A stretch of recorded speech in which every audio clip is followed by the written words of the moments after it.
noches a todos y quería comentarles que ya está Luis Padre y Luis Hijo acá con nosotros, acompañándonos para iniciar esta primera charla de una seguidilla de 3. Tenemos previsto 3 charlas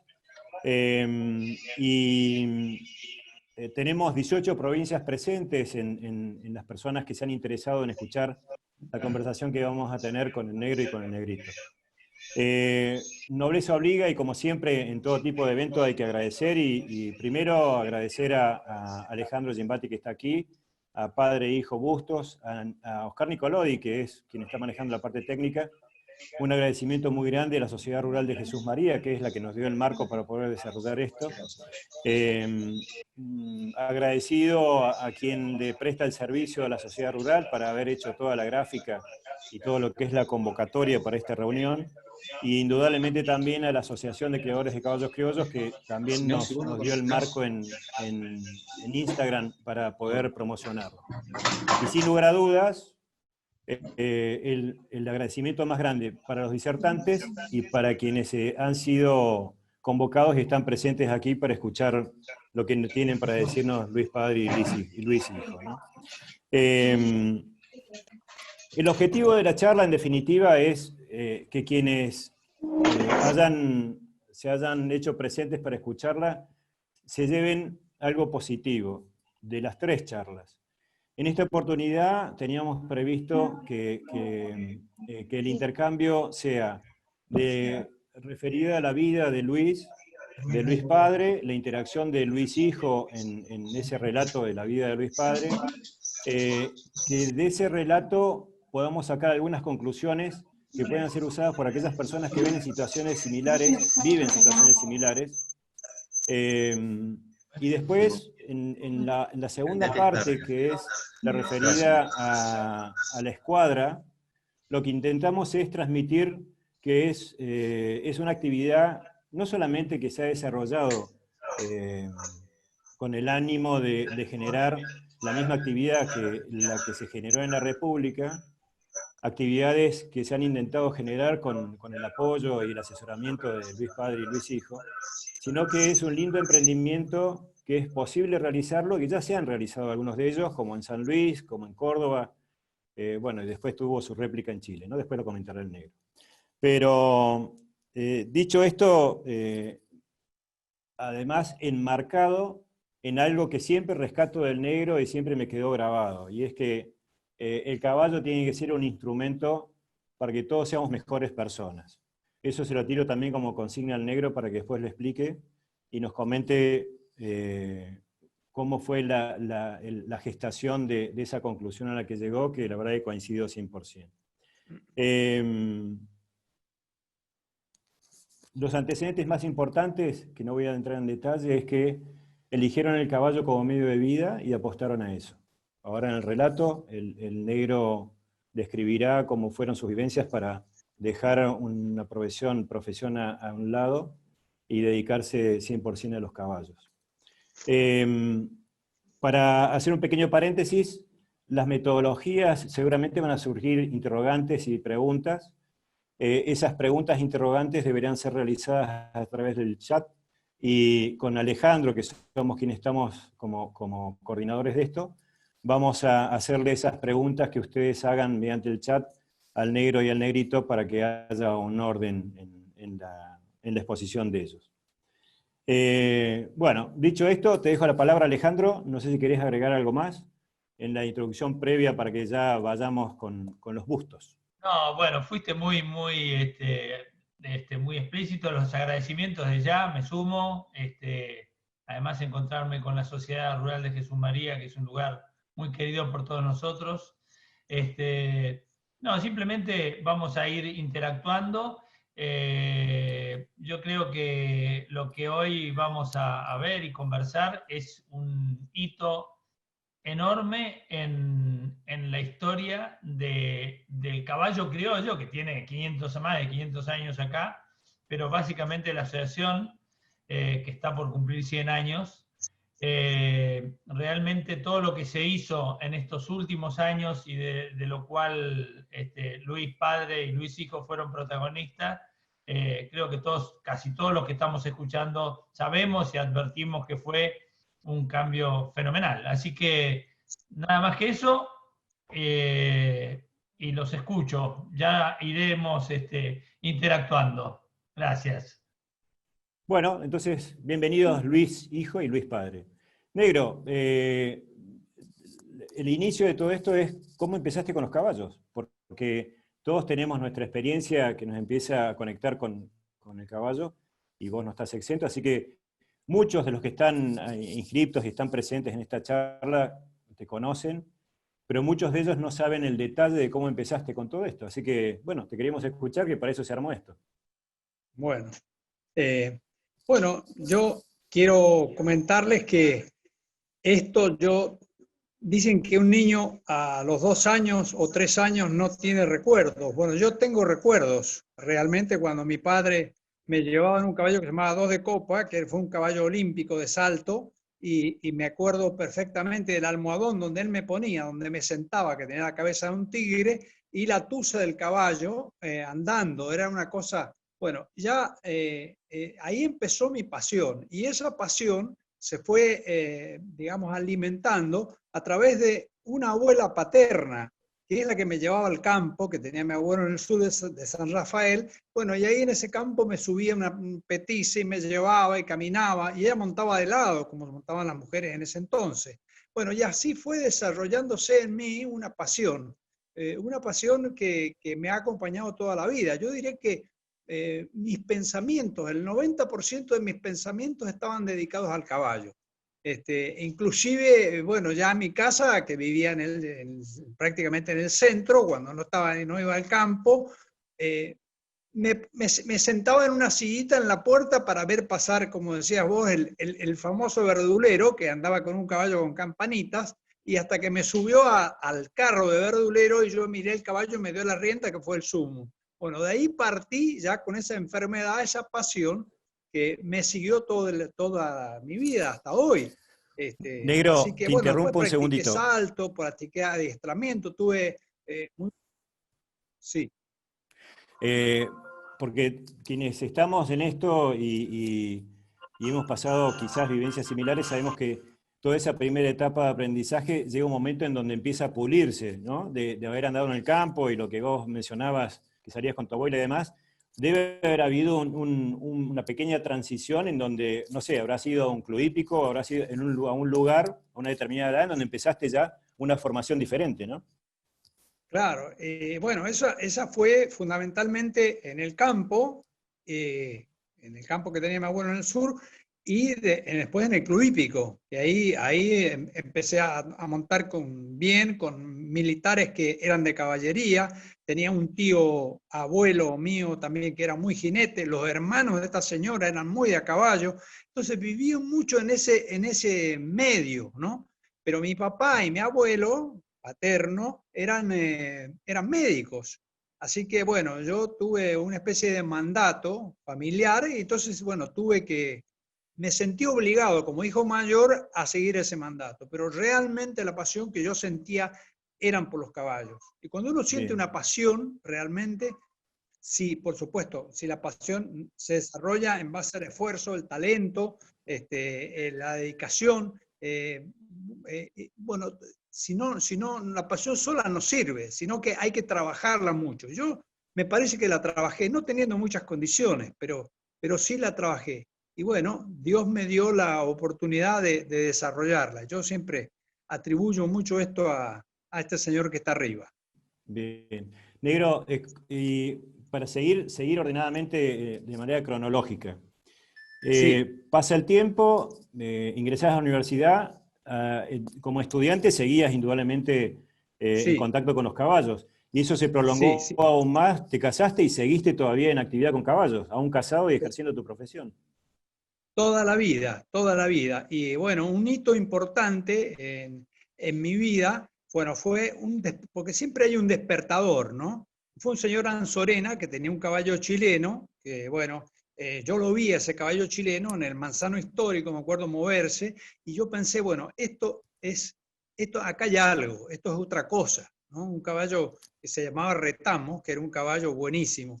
Y bueno, eso fue uno de los despertadores. Y después fue un maestro que tuve yo, que fue Rosauro Gallegos, que era un chileno, que había los patrones de él, cuando estaba en Chile, él estaba en Mendoza en ese momento, eran de caballería, eran militares de caballería. Y entonces este chileno a mí me dio también y me afirmó en que la equitación clásica, como él había recibido, a pesar de ser campero, era la base del desarrollo de esta disciplina.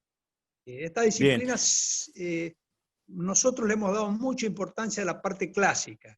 Cuando uno toma en la literatura, en el arte, lo clásico, no se equivoca.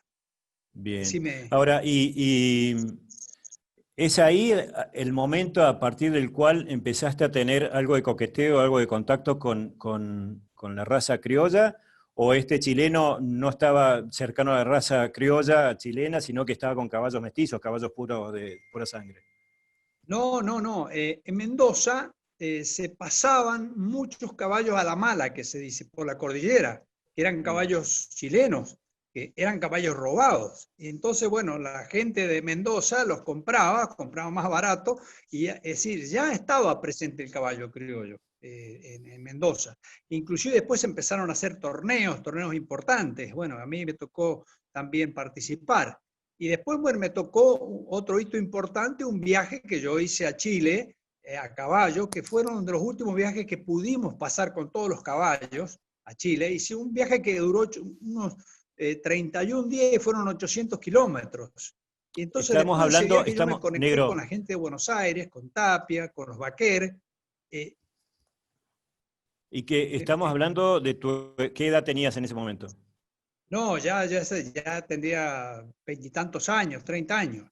Bien. Entonces, Tapia me regaló un caballo que se llamaba Collico, y ese caballo lo hice arreglar yo por el chileno, y bueno, en ese caballo durante 3 años no perdí nunca en todas las competencias que se hacían en Mendoza. Porque en Mendoza lo que había eran caballos típicos, o sea, y caballos chilenos. No estaba todavía la raza metida en Mendoza. Y Así negro, que bueno, ese caballo se trabajó y me fui. Sí.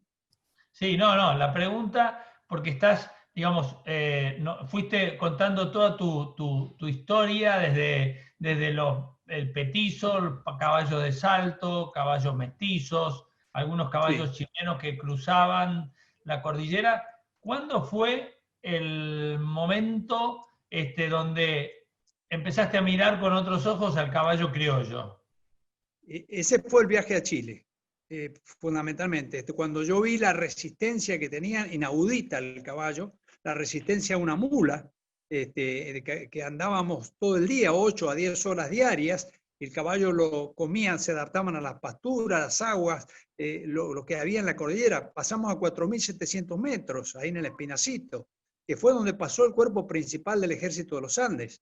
Entonces, bueno, cuando yo vi eso, me enamoré de dos cosas. De San Martín primero, que después lo seguí muchísimo y él le dio todo lo que se puede leer de San Martín y aprender, que es una figura emblemática para mí, y el caballo criollo. Bueno, después tuve ese caballo, como te digo, que me había regalado Tapia, con ese caballo fui a Buenos Aires y ahí esa es la conexión con Moneta. Entonces, bueno, empezó otro mundo. Porque Moneta primero me mandó yeguas a Luján, donde yo vivía, Luján de Mendoza, que vivíamos en una finquita de unos 8 hectáreas, y en esa propiedad yo tenía boxes y tenía caballos. Entonces hacía a la mañana medicina y a la tarde caballos. Y trabajaba caballos míos y caballos que venían. Y ahí me empezó Moneta a mandar caballos de Buenos Aires. Y empecé Bien, a trabajarlos y a arreglarlos. Negro, me interesaría, Sí. estamos ya en una etapa cronológicamente ya más avanzada. En esta Sí. etapa, ¿qué edad tenían tus chicos y qué edad tenía el negrito, que en definitiva es quien después fue el mayor seguidor tuyo en esta actividad? Claro, bueno, los dos, te diré yo, tuvieron, porque Luciano también, el negrito, era un chico que se crió en ese medio, fue mirando y viendo todo eso, viviendo todo eso, y Luciano fue lo mismo, realmente eran chicos. Yo te digo que, no sé, a los 3, 4 años ya los monté yo, los llevaba de tiro y los fui haciendo, que se fueron, no sé en qué momento, es como en una casa que yo digo siempre, que el papá y la mamá tocan el piano y después del nene un día que no sabía tocar el piano se sienta y empezó a tocar. Y así me pasó con mis hijos, y la hija menor también, la que se dedicó.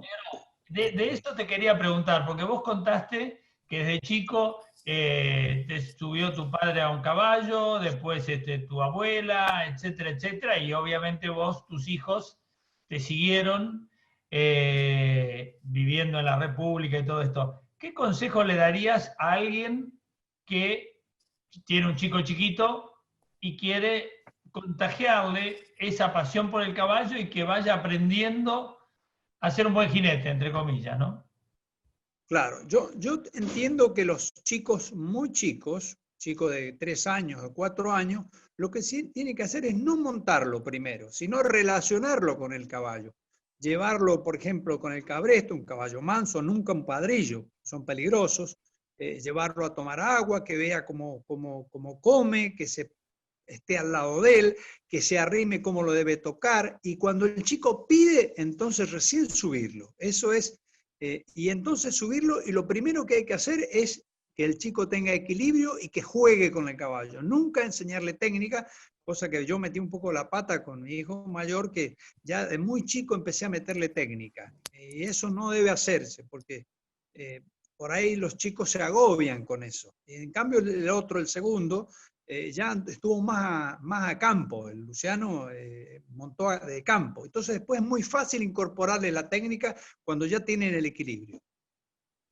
Negro, Sí. me gustaría preguntarle al Negrito, que en definitiva Sí. tuvo su protagonismo también en esta etapa que vos estás mencionando, porque interpreto, Negrito, que vos obviamente no viviste esa etapa de campo que vivió tu padre y has tenido ya directamente un contacto con el caballo en esta etapa en donde el Negro tenía esas yeguas enviadas por Moneta para empezar a trabajar.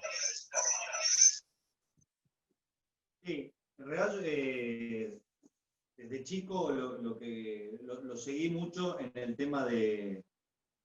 ¿Escucha o no? Perfecto, Negro. Hola. Sí, sí, perfecto. Lo seguía mucho en paseos que se hacían en el campo, en la precordillera. Y para un poquito que... Silenciar o apagar porque no escucho.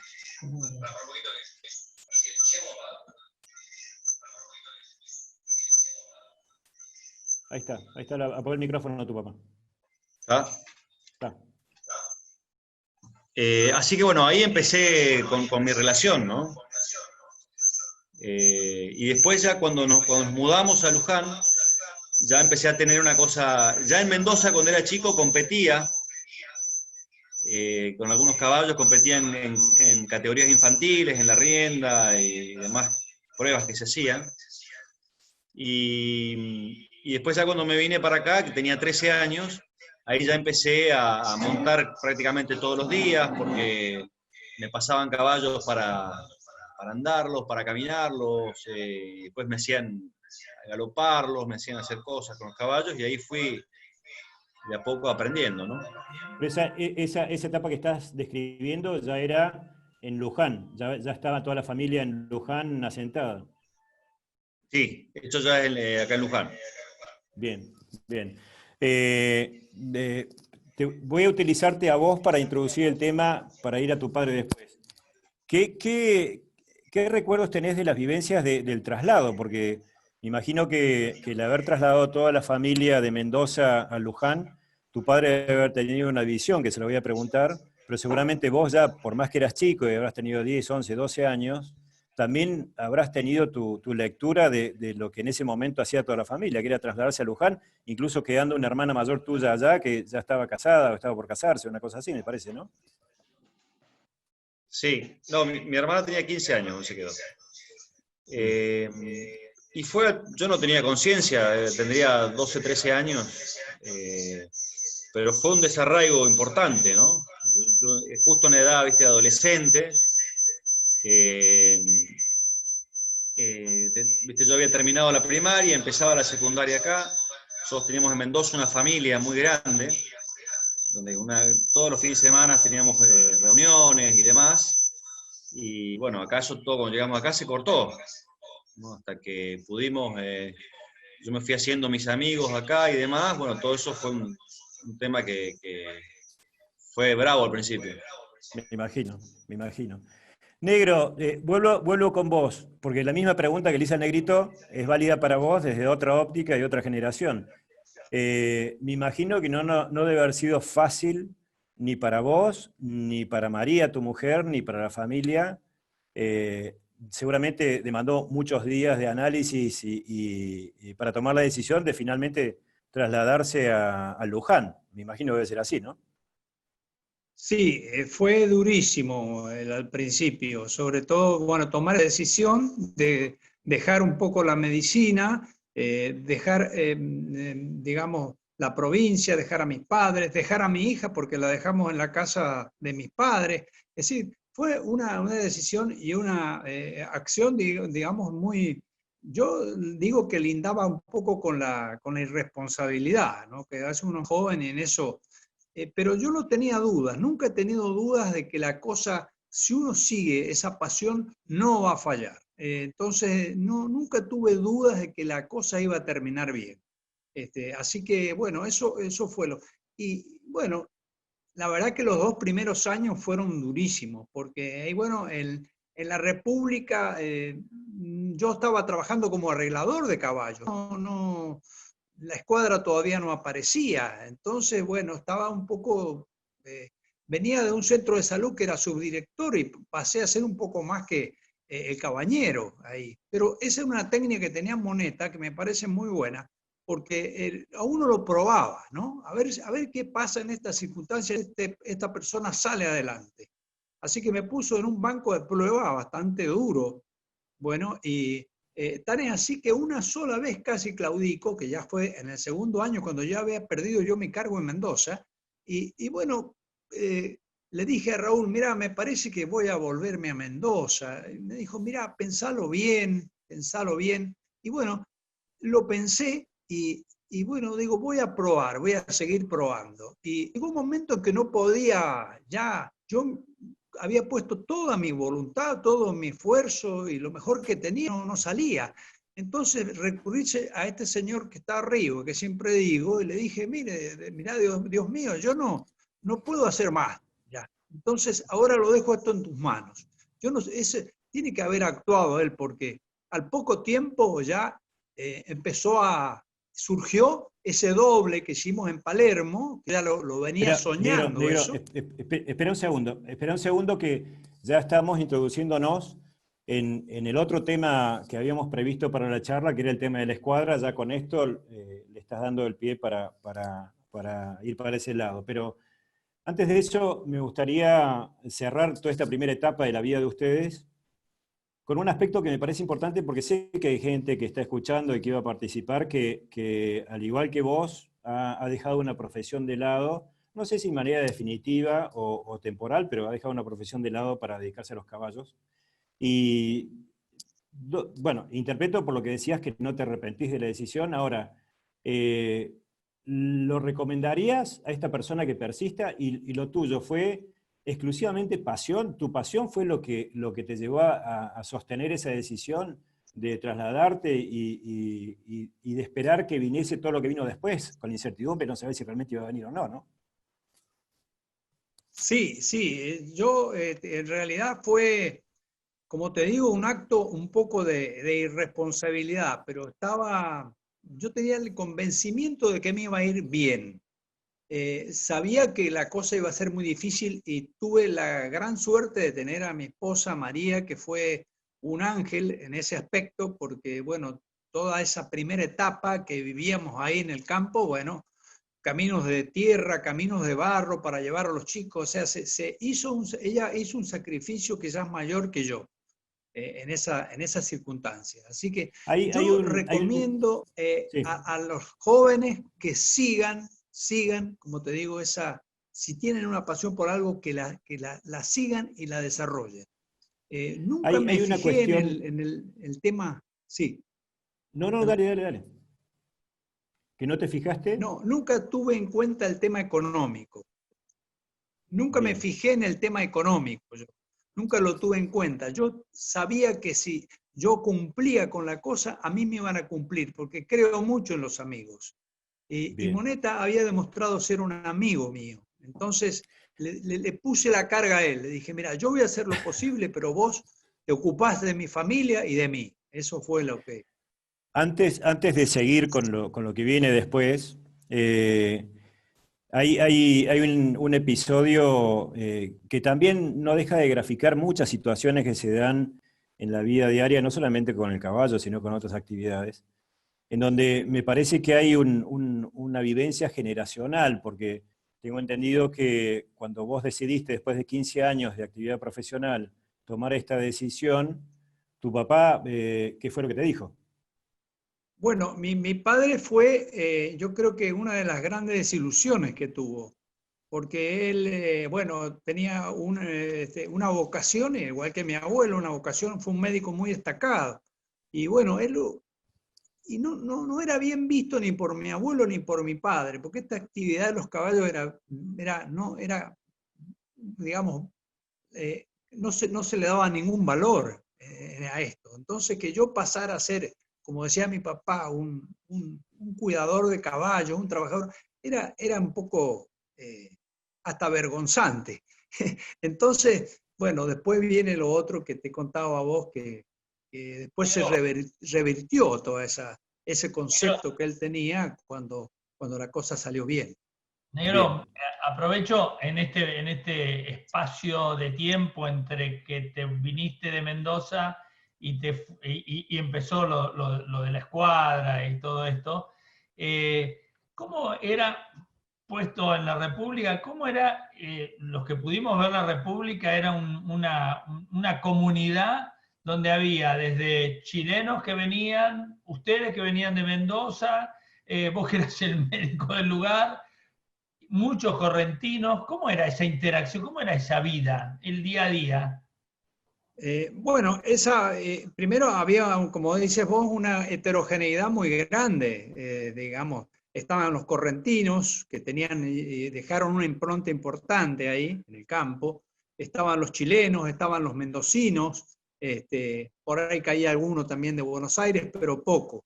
Entonces, bueno, se fue formando una comunidad ahí y se fue haciendo un léxico común hasta la parte de vocabulario. Ya se fueron tomando, los correntinos tomando algunos vocablos nuestros, como mendocinos, chilenos. Bueno, eso fue, por supuesto, cuando yo llegué, digamos, estaba poco ensamblada toda esa masa de gente que había, muchísima. Y bueno, después, cuando se empezó a trabajar ya con la escuadra, todo eso se empezó a unar y bueno, ahí cambió absolutamente porque al principio era muy difícil, no era fácil la convivencia. No sé si contesto tu pregunta. Perdón,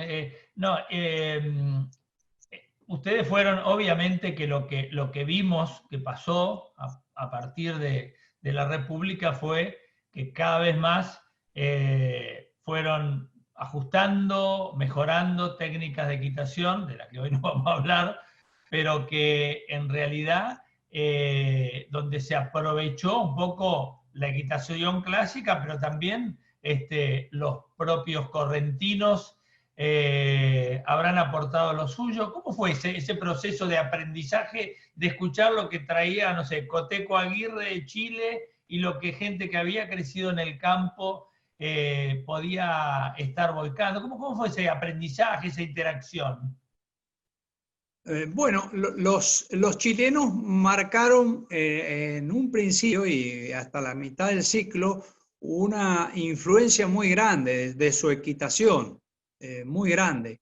Y un poco los chilenos, digo siempre yo, son los que heredaron en mayor medida la equitación de la ceneta o de la jineta española, o sea que las ayudas eran las correctas, en la forma de tomar la rienda, la forma de amansar los caballos, o sea, y eso influenciaron mucho en los correntinos porque los correntinos son muy permeables, muy dúctiles, no así el mendocino, que el correntino ya está acostumbrado, es mucho más gregario que el mendocino y el chileno también. Entonces ellos fueron, en base a resultados, adoptando todas estas costumbres, de la idiosincrasia un poco, y después la parte de la equitación también fue fantástico.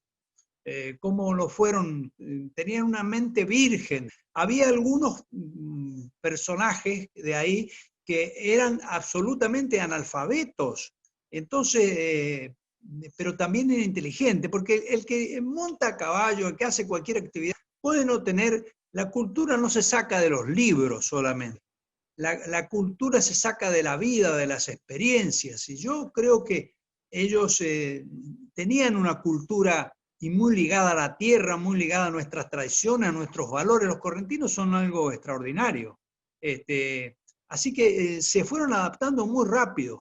Y también influenció, bueno, nosotros pusimos la parte de Mendoza, porque Mendoza tenía una equitación parecida a Chile, pero pusimos esa impronta también ahí, que fue... bueno, después ya lo veremos más adelante, pero estos fueron varias corrientes después que formaron toda la equitación que estuvo en la pública. Yo creo que no hay antecedentes de una cosa así, ¿no? Como hemos vivido nosotros. Bueno, los que vimos lo que fue la evolución de la República, había, además de todo el aprendizaje que estás contando, tenían una cantidad de caballos enorme, un banco genético muy importante. ¿Cómo hacían? Porque obviamente supongo que los caballos que ustedes iban preparando eran un porcentaje chico del total de crías que había en la República, supongo. ¿Cómo hacían para elegir con cuáles iban a seguir? Claro, había más de 1000 caballos, yo diría, porque había casi 500 yeguas de cría. Perdón. ¿No se escucha?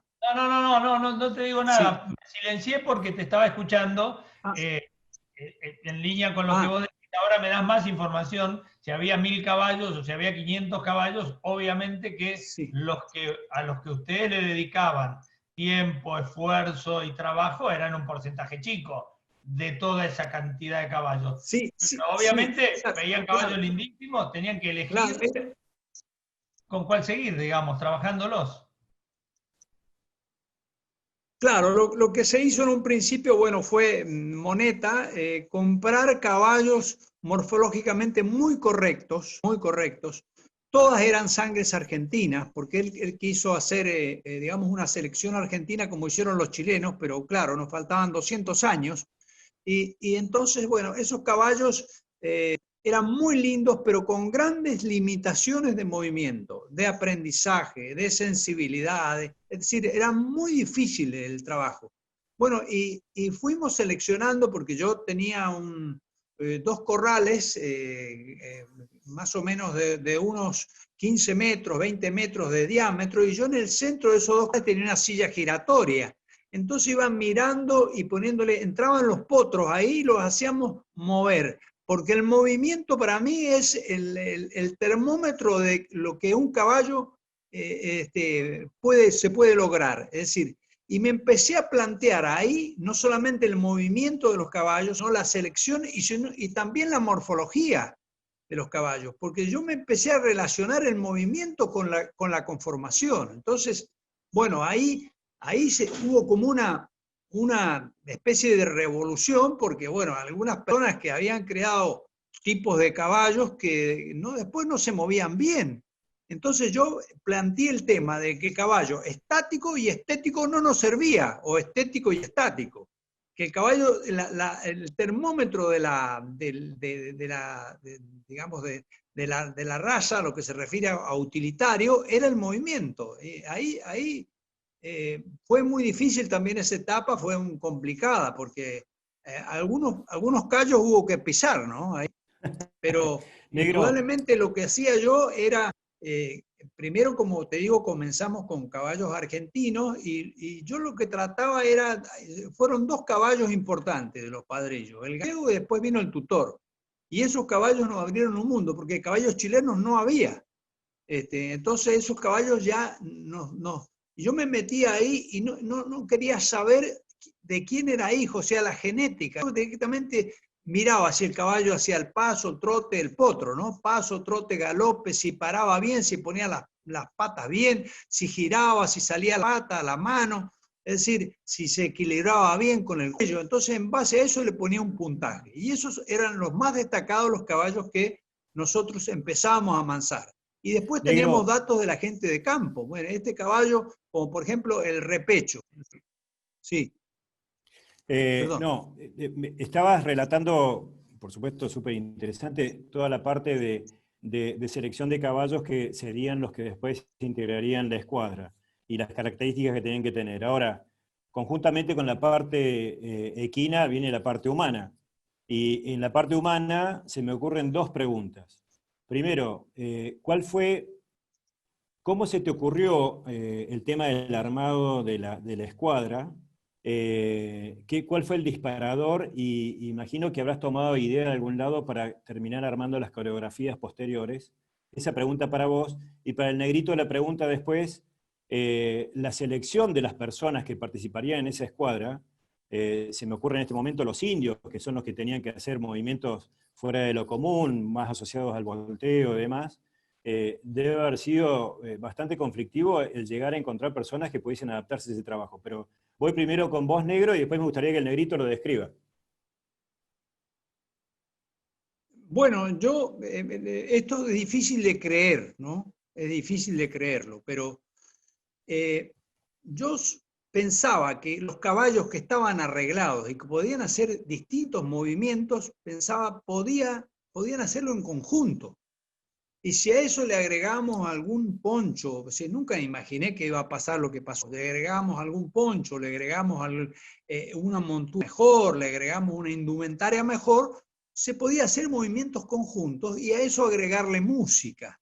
Entonces eso fue lo que digamos, y después los movimientos que hicimos coreográficos se basaban en lo que podían hacer los caballos. Entonces, bueno, ahí tendríamos que caer, no sé si me parece, en cómo empezó esto, o sea, con 2 caballos, si no lo quiere decir el negro. Bueno, dale, negrito, dale.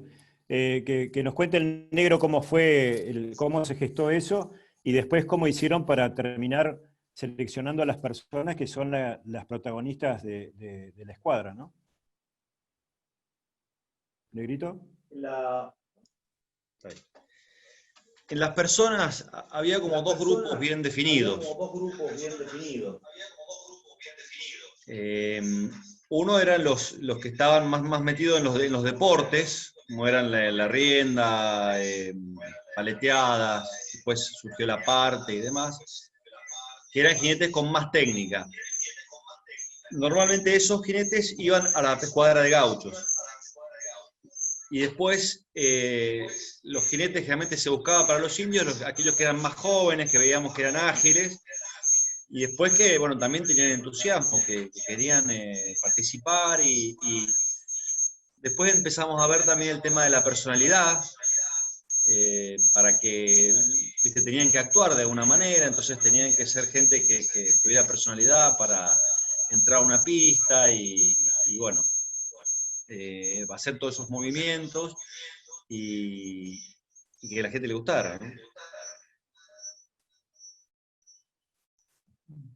En el caso de... el sonido, se van a tener que separar, me parece, un poco más, sí. Padre e hijo, porque se están acoplando las máquinas. Sí. En el caso, negrito, de la selección del personal, tal como vos lo mencionabas recién, imagino que no debe haber sido nada fácil el seleccionar a los que cumplían el rol de indios, porque no solamente hace falta ser aguerrido, sino también conocer de caballos y ser medio temerario, porque la verdad que todos esos movimientos que hacían de volteo y demás, parándose arriba y tirando el caballo, no son frecuentes en la gente que está cercana a los caballos, con lo cual me imagino que debe haber sido un proceso bastante largo, ¿no? Sí, al principio se contrataron a unos que eran de la escuadra azul para que les enseñaran a hacer los volteos y les enseñaran la técnica, ¿no? Después como se fue generando, viste, ahí como un ambiente donde los chicos nuevos que entraban, una forma de participar, que no eran muy técnicos desde el punto de vista de arriba del caballo, la forma de entrar era a través de ser indio. Entonces, ellos pedían entrar. Mira, hay una cosa que vos ves en una época donde ya todos teníamos hijos, y los chicos jugaban a hacer escuadra en el campo. Vos los veías chiquitos jugando y andaban con banderas y hacían giros, viste, todo con una escoba como caballo. O sea, que había todo un ambiente de que eso era parte de esto que era como una familia, ¿no? Entonces, una vez que ya los primeros ingresaron y se animaron a saltar, en el caso de los indios, después es como que pedían entrar, ¿no? Los que eran más jóvenes, que se veían, era todo un orgullo poder entrar y participar, y bueno, cada uno lo hacía desde el lugar que mejor lo podía hacer. Correcto, sí. Indudablemente lo que estás describiendo habla digamos, de un establecimiento que tenía mucho personal, y si había 500 yeguas madres, indudablemente la cantidad de personal que deben haber tenido ahí debe haber sido mucho, y ese mismo personal debe haber sido el que colaboraba con las actividades de la escuadra. Y indudablemente sé que había muchas familias ahí adentro, con lo cual todos estos chicos que vos decías que jugaban de esa manera, obviamente eran los chicos hijos del personal de ahí del mismo establecimiento, ¿no? Sí, se fueron a...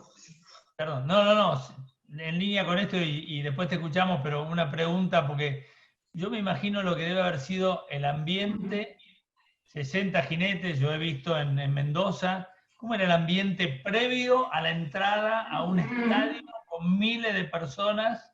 Porque lo del campo, supongo que, bueno, sí, lo irían armando, un poco jugando, un poco con mucho rigor, pero ¿cómo era ese ambiente? ¿Cómo era esa vida y esas emociones previas a entrar y obviamente cuando entraban? Bueno, te puedo contar las mías, que ¿no? Eso es muy personal, pero primero nosotros, sobre todo Mendoza, que era el espectáculo más grande que se hacía, nosotros pasábamos 15 días previos metidos en el liceo militar, o sea que estábamos concentrados, metidos ahí, prácticamente no salíamos, estábamos todo el día, y era toda había de todas las edades, porque había hasta escuadras de chicos que participaban, así que todos ellos dormíamos en una cuadra del liceo, todos juntos, había que dormir con un ojo abierto porque era complicado. Y bueno, después todo el entrenamiento, o sea, nosotros hacíamos turnos, eran tantos la cantidad de jinetes y caballos que había que trabajar, que se hacían turnos en el picadero, porque no había forma de que entráramos todos juntos. Así que era un mundo de gente, una cosa muy, muy divertida para participar. Y después, el día del espectáculo, siempre fue, y yo siempre digo lo mismo, que para mí después de 20 y pico de años que participo, sigue siendo una emoción muy grande entrar con la escuadra, ¿no? Sobre todo, bueno, Mendoza era una cosa impresionante, porque vos entrabas por un túnel que pasaba por abajo de la tribuna y de golpe te topabas con una pared de gente que iban a ver el caballo, que era algo tan, tan lindo, ¿no? Y les gustaba lo que estaban viendo, y realmente era una emoción muy importante. Sigue siendo todavía. Negrito, hay un aspecto que nadie conoce y que uno, si ha interactuado un poquito más cerca de ustedes, termina contando con esa información, pero la mayor parte de la gente no lo conoce. Y en general, uno ve el espectáculo que presenta la escuadra y tiene una dimensión, wow, de caballos, la platería en cabezadas, las monturas, los ponchos y todo lo demás. Indudablemente eso habla de una inversión muy grande por parte de Moneta para poder montar el espectáculo. Y seguramente todo el mundo debe creer, como yo lo creía en un momento, que el famoso caché, lo que cobran los artistas, debería ser muy elevado. Pero tengo entendido que no era así, ¿no? No en el caso de la escuadra. Por eso. Raúl nunca quiso cobrar.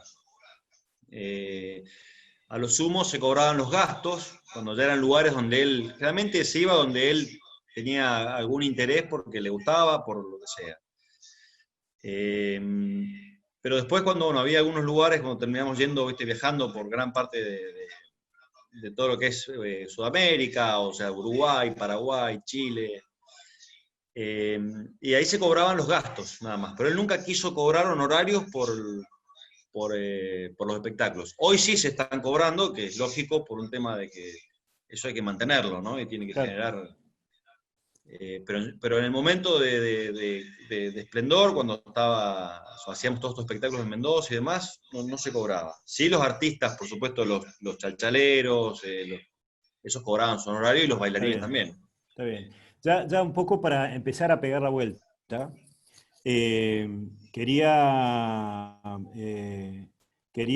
preguntarte, hoy sigue vigente la escuadra, como vos decías recién, ahora sí cobran un caché, pero sigue vigente todavía haciendo presentaciones. Sí, todavía sigue vigente.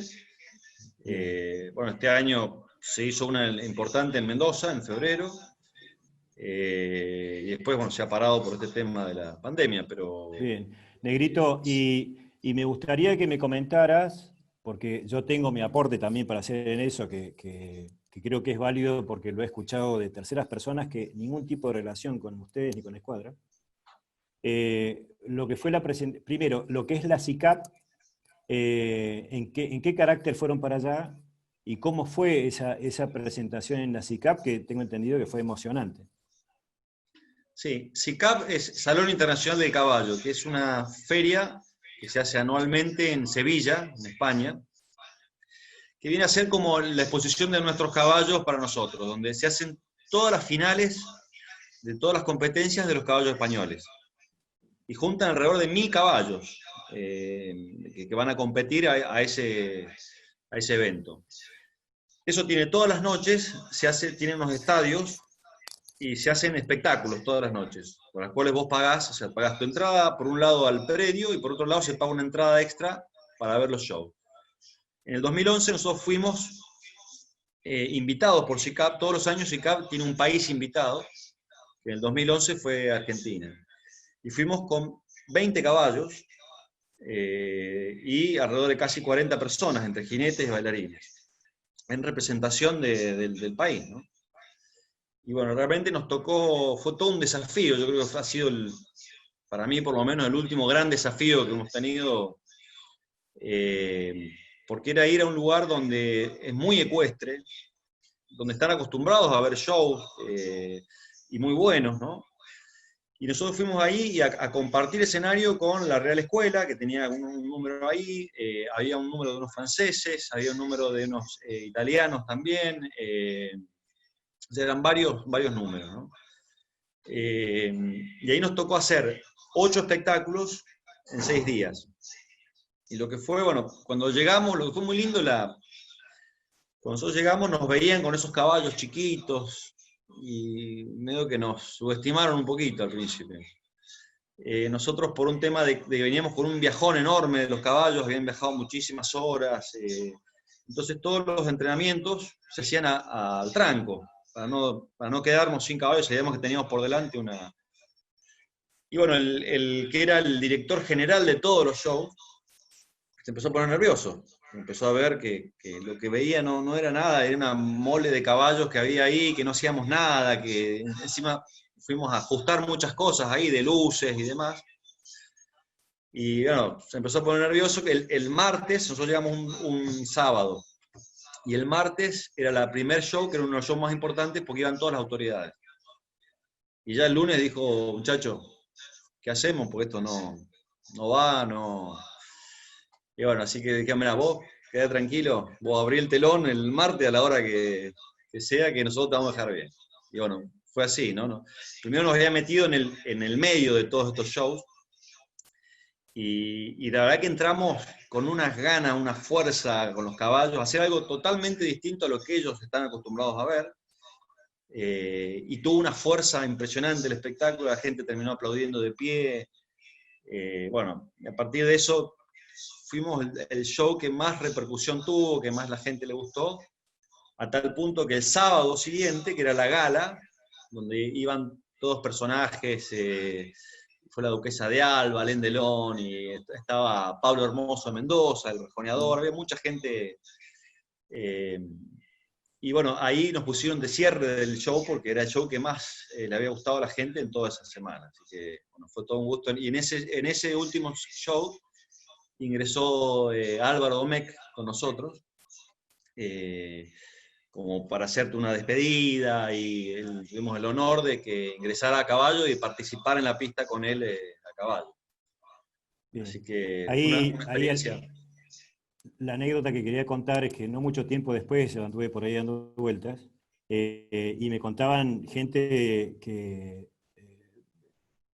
medianamente cercana al caballo, que en Sevilla todos estaban muy, muy sorprendidos porque veían unas personas con sombrero a la ancha, con cinturones con monedas y con babuchas de estas de árabes, y con una calabaza y una bombilla que no sabían de qué se trataba, y los tipos no entendían absolutamente nada, ¿no? Y era la presentación que ustedes habían hecho ahí en Sevilla. Me gustaría porque eso se engancha un poquitito con la presencia de Álvaro Domecq, a Luis preguntarle a tu viejo, que espero que se conecte de nuevo, ya un poco para ir cerrando esto, lo que fue la pasantía que él hizo en la Escuela de Arte Ecuestre en Jerez de la Frontera. Negro, ¿me escuchás? Sí, ¿Negro? perfecto.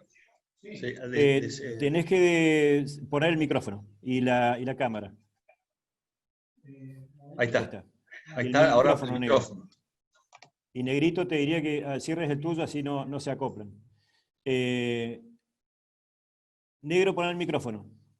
Y Negro, la pregunta es la siguiente. En toda tu trayectoria en la República y la actividad con caballos, hubo un momento que creo que para vos fue importante y me gustaría escuchar de tu boca cuán importante fue. Y fue una pasantía que hiciste de 3 meses ahí en la Escuela de Jerez de la Frontera con la presencia de Álvaro Domecq y bueno, y los jinetes, que hay jinetes olímpicos y demás ahí, ¿no?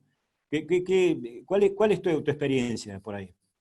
Bueno, yo llegué, llegué mal a la escuela, porque, bueno, Mira. llegué por la vía diplomática, ¿no?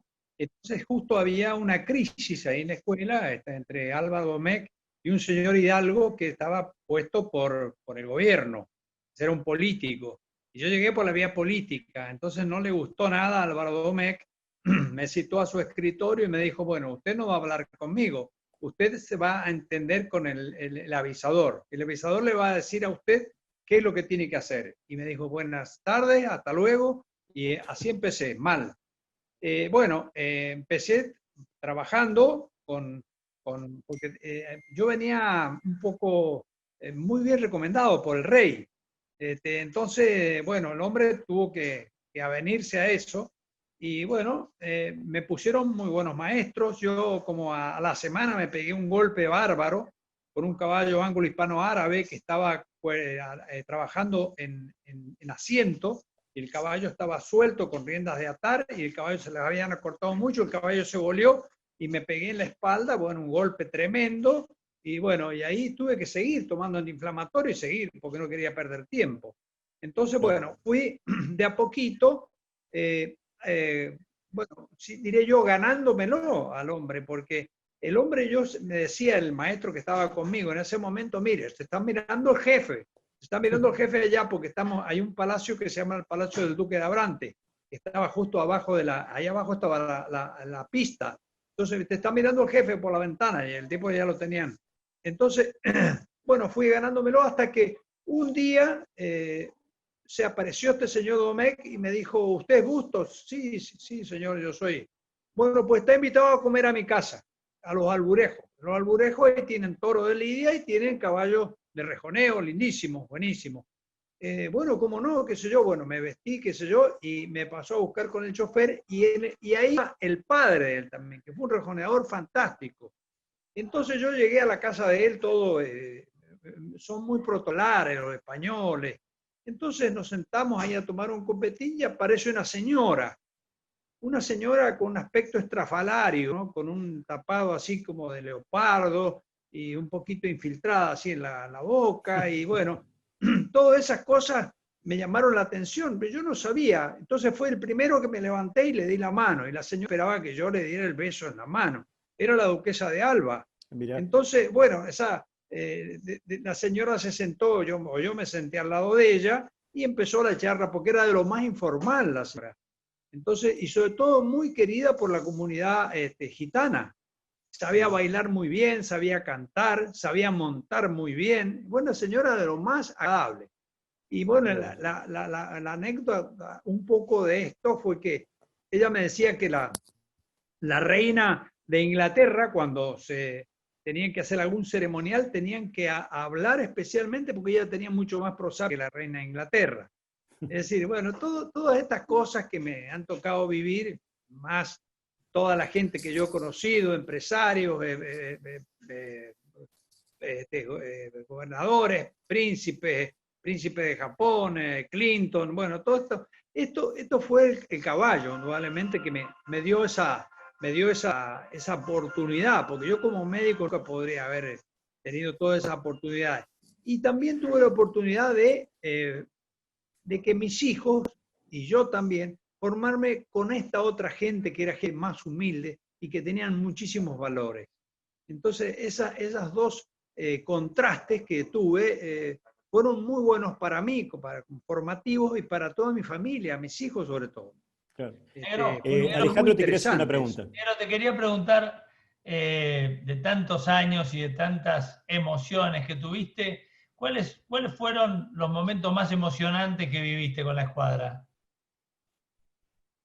Bueno, yo creo que fue los espectáculos en la rural fueron bárbaros, que estábamos muy cerca del público, y el público, es decir, yo me daba cuenta cuando el público captaba al público, era muy importante.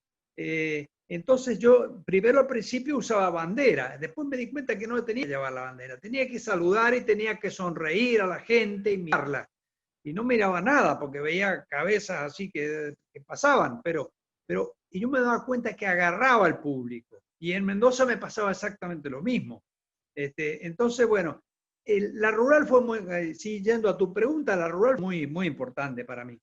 Mendoza fue apoteosa por la cantidad de gente que había 45 o 50 mil personas en el estadio, todos los años. Entonces, bueno, eso fue muy importante. Y lo más que me tocó más el alma fue la SICAP, que es cuando yo prácticamente me retiré. Entonces, bueno, ahí lo que dice Cunningham Graham, este inglés que escribe tan bien, ¿no? Escribe, pues se agauchó mucho acá en el país. Dice que todo hombre tiene un cielo en la tierra. Bueno, yo ahí tuve el cielo porque, bueno, tuve con mis caballos, en el caballo que más me llegó, que fue el Juramento, caballo ese que bueno, lo compré yo, etcétera, etcétera. Estaba con este señor Álvaro, que fue para mí, me parecía que era estar con un poco menos que Dios, y después la presencia de mis hijos, los 3 hijos, y la escuadra atrás. O sea, ¿qué más podía pedir yo, ¿no? Que en esas circunstancias, ¿no?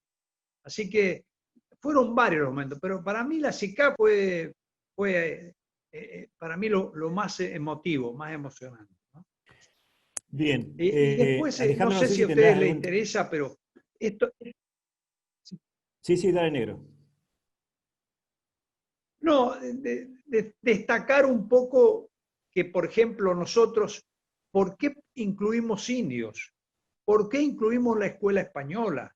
¿Por qué teníamos gaucho? O sea, todo tenía un porqué, ¿no? Teníamos, y bueno, los gauchos estaban presentes porque era la importante, la imagen emblemática de nuestro país.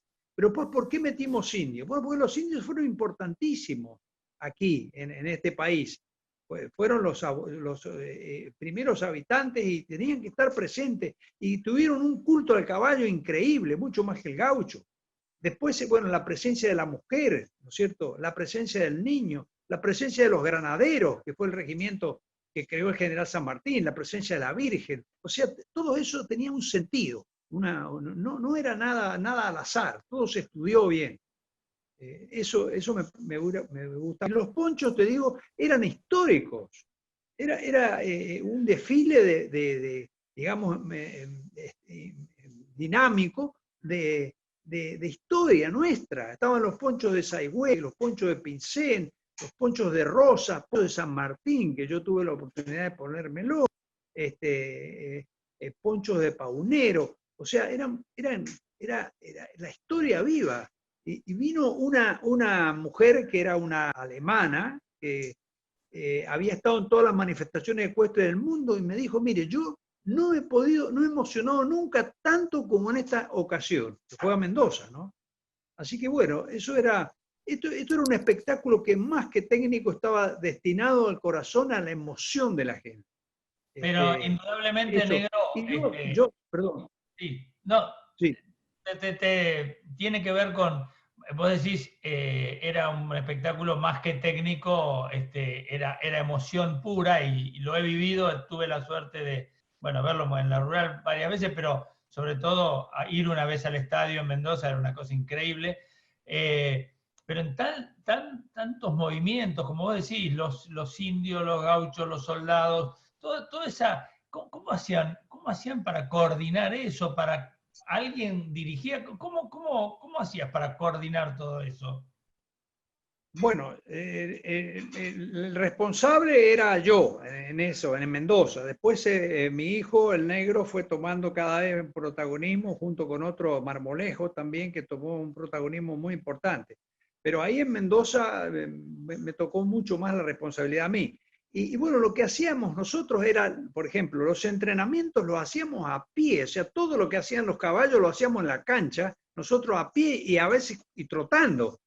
Entonces se fijaban bien, después teníamos pizarrón, o sea, como contábamos con unos muchachos que no tenían el hábito de memorizar mucho y no tenían a lo mejor mucha información o cultura, que se puede decir, teníamos que repetir muchísimo. Y bueno, eso era, y teníamos órdenes precisas, digamos, que eran propias nuestras, eran invento nuestro.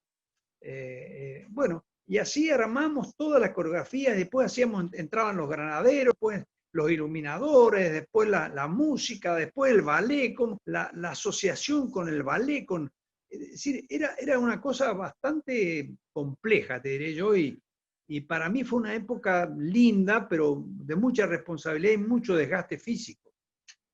Me imagino, negro, el negro bueno, está sin cámara, no sé qué pasó, pero sí. Aprovecho mientras te reconectás para preguntarle al negrito, ya que lo tengo ahí, lo estoy viendo. El negrito, bueno, sabemos que obviamente que creció con la escuadra y hoy colabora y se suma a la escuadra de la República, pero también, negrito, tenés tu propia escuadra y siguen actuando y siguen en las pistas, digamos. Y en ese sentido, y con tanta experiencia y tantos espectáculos, ¿qué sentís vos que es el mensaje que deja la escuadra después de cada actuación? Yo creo que hay un conjunto de cosas. Siempre pienso que, como en una película, ¿no?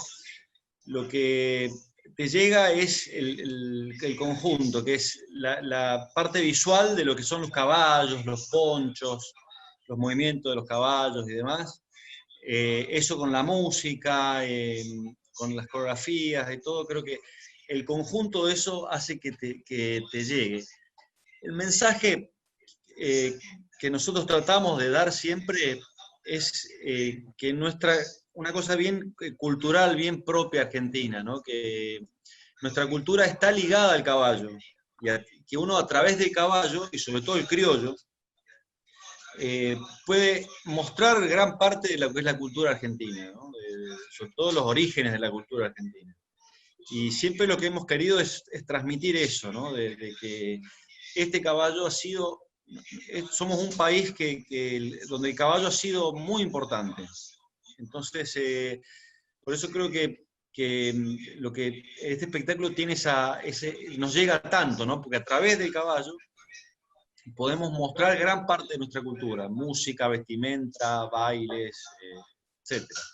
Cuando estuvimos en España, había un italiano que hacía un show con caballos en libertad, que estaba al lado nuestro, ¿no? O sea, que hacía un espectáculo junto con nosotros. Y después de ver el primer espectáculo que hicimos, pasamos por el lado, no nos saludábamos mucho. Después de ver el espectáculo se arrimó y nos dijo realmente que le había impactado la parte cultural del espectáculo, además de la parte técnica, la parte cultural, lo auténtico que era el espectáculo, ¿no? Que eso le había llamado muchísimo la atención. Negrito, ya para cerrar, bueno, excelente toda la parte de la escuadra y creo que da para más. Y me parece que tanto la vida de ustedes como el tema de la escuadra da para algunas derivaciones que perfectamente se pueden llegar a desarrollar en las otras dos charlas que tenemos por delante. Ya para ir despidiéndonos, te pediría que me describas de manera concisa en qué consistirá el próximo tema, que es, habíamos previsto embocaduras como instrumentos del adiestramiento, y los tiempos a emplear en las distintas etapas del adiestramiento. Me gustaría que en 2 palabras nos describieses de qué se va a tratar, y eso será no el jueves que viene, sino el jueves siguiente. Bueno, el tema de las embocaduras, yo creo que la embocadura es una herramienta que es muy importante aprender a utilizarlas, pero lo más importante, la herramienta más importante es esta, ¿no? La cabeza. Entonces, yo creo que es importante entender el caballo en su conjunto, es decir, que de acuerdo al momento en el que está, qué es lo que queremos lograr con ese caballo, ahí va una embocadura determinada, ¿no? Pero bien, lo importante también es... Indudablemente tiene que interactuar ese aspecto de la embocadura y como instrumento con el tiempo que se le dedica a la presentación y a la preparación de ese caballo en conjunto, porque ya sabemos que no son compartimentos estancos. O sea, el manejo de la embocadura, las ayudas, el tiempo que uno dedica a ese adiestramiento, que en definitiva termina usando ayudas de manera intensa y demás. Bueno, básicamente quería dejar presentado el tema para la próxima charla. No sé si Alejandro tendrá algo más. Por mi parte, agradecer a quienes estuvieron y se mantuvieron en la charla esta, a Oscar Nicolodi, Luis padre y Luis hijo. Realmente infinitamente agradecido. Esto es un proyecto que teníamos hace mucho tiempo y esto de la pandemia ha generado la facilidad de poder hacerlo por este medio. Pero bueno, tengo mucha expectativa de la próxima. Es decir, creo que la próxima va a ser más interesante todavía. Así que, porque esto tiene que ir creciendo. Alejandro. No, 2 cosas. Una, porque estoy viendo el chat y en algún momento preguntaron cómo había sido el principio de la escuadra, el primer espejo, pero eso puede quedar para la próxima charla. Y también hay una otra pregunta que tiene que ver con para el negro, ¿qué se puede aprender o qué puede el ser humano incorporar de esta relación e interacción entre hombre y caballo, ¿no? Pero me parece que eso da para las próximas charlas, Sí. Pero no quería dejar de volcar un poco lo que estaba en el chat. Y yo simplemente, bueno, agradecerles, agradecerte Javier y a la Sociedad Rural de Jesús María, y por supuesto al negro y al negrito, que este momento que fue, pero de lo más agradable. Así que nada más que eso. Bueno, yo también agradecerles a ustedes, a Javier y a vos, Alejandro, y a la Sociedad Rural de Jesús María, que se ha preocupado en presentarnos en esta, que hace un honor para nosotros poder transmitir. Y decirles que, bueno, el caballo nosotros pensamos que puede ser una herramienta fantástica como para darnos valores, porque hay muchas cosas que después yo hice un decálogo, que lo podemos ver la próxima charla, que el caballo posee y que sería bueno que nosotros los seres humanos lo imitáramos algunas cosas, que por lo menos de 10 tuviéramos 3 o 4 de esas. Así que, tengo varias preguntas eso, en ese mi misión hoy sentido, es que ocupo más el ser humano que el caballo, ¿no? Siempre sigo montando y haciendo cursos y aprendiendo y viendo todo, pero yo creo que es fundamental que el ser humano se mejore a través de esta actividad. Perfecto. Bueno, vendrán muchas preguntas en ese sentido en la próxima charla. Yo tengo varias anotadas y tengo varias frases que has dicho en alguna oportunidad, en alguna entrevista que te han hecho, y me gustaría que le desarrollaras. Así que seguramente en las próximas reuniones lo vamos a tocar ese tema. Reitero mi agradecimiento. Muy buenas noches a ambos, a sus familias, a Alejandro, a Oscar y a todas las personas que estuvieron presentes aguantándonos todo este tiempo. Bueno, muchas Gracias a ustedes. Gracias. Adiós. Chao, chao, gracias.